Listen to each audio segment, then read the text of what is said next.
अभी जो बैंक जो लोन सैंक्शन करते हैं, टर्म शीट में सारे चार्जेस स्पेसिफाइड है। सारे चार्जेस, प्रोसेसिंग फी कितना होगा, आपका क्या क्या फीस होगा, क्या क्या चार्जेस होगा, सारे स्पेसिफाइड है।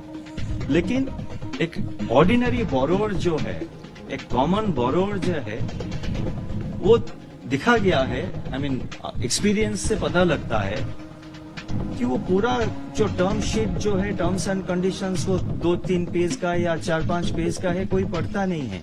वो देख लेते हैं कि 5% में या 10% में लोन मिल रहा है तो ले लेते हैं लोन।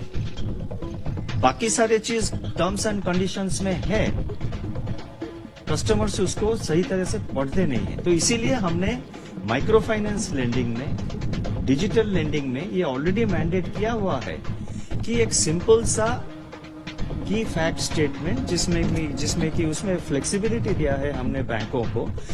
वन मेजर थिंग जिसमें हमने ये कहा है कि annualised all inclusive interest rate बताना चाहिए। आपका इंटरेस्ट रेट मान लीजिए 5% हो सकता है, बट अपफ्रंट आप एक फी पे कर रहे हैं, मान लीजिए 1000 रुपया।